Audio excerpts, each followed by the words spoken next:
Hello, my name is Andrew Poyam, and I'll be giving a presentation today on the three main differences that Susan Carey makes between core concept of object and intuitive concept of object.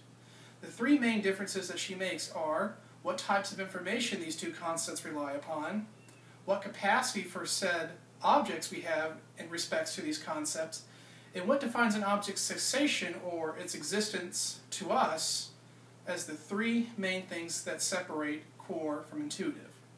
Moving right along, let's go to the first point she makes, which is what type of information they rely upon. In core concept of object, spatial/temporal information is more valued, whereas in intuitive, what kind of properties or types is what's more important. This is supported by an experiment done by scientists with babies.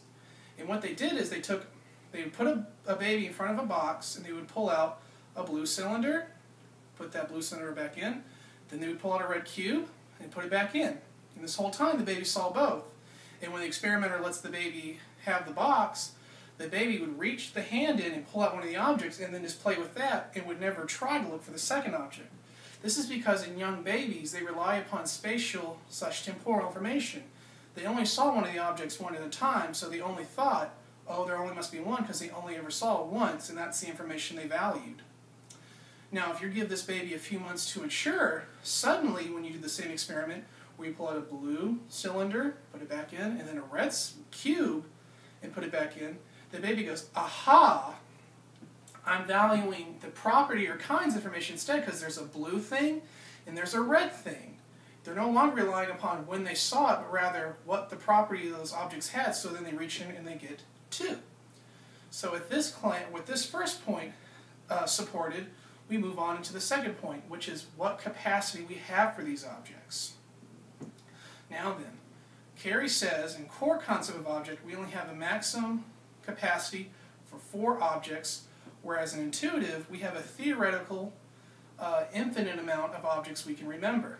Now this is supported by an experiment, once again, done by scientists on adults, in which they asked these adults to track moving dots in either 1, 2, 3, 4, 5, or 6 dots at once.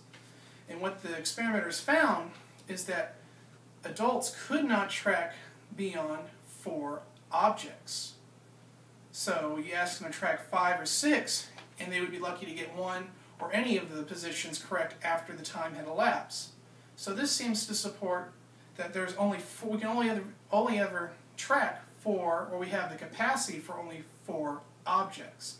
That's because it goes back to the spatial temporal, because you have to be able to keep up with the dots in moving time.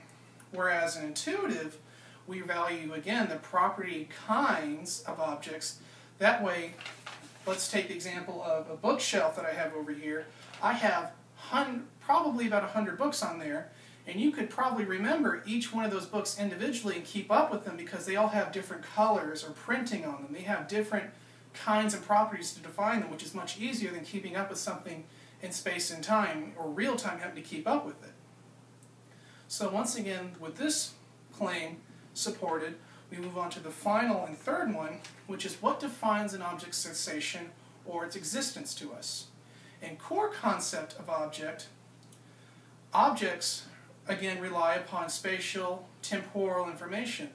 So their existence to us is defined their activity in space. It doesn't matter if they change to a circle or an oval. So long as they exist in space, they are considered an object and they exist.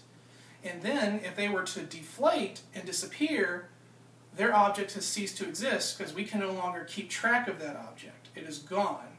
This is different from intuitive in that, let's take the example of a big red book.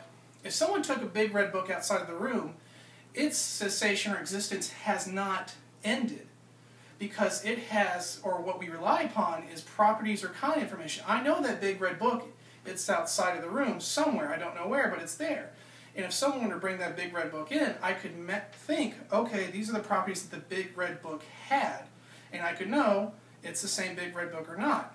So its cessation depends on its properties changing, because if that book suddenly became a dull book, it has taken on a new existence as a dull red book versus a big shiny red book.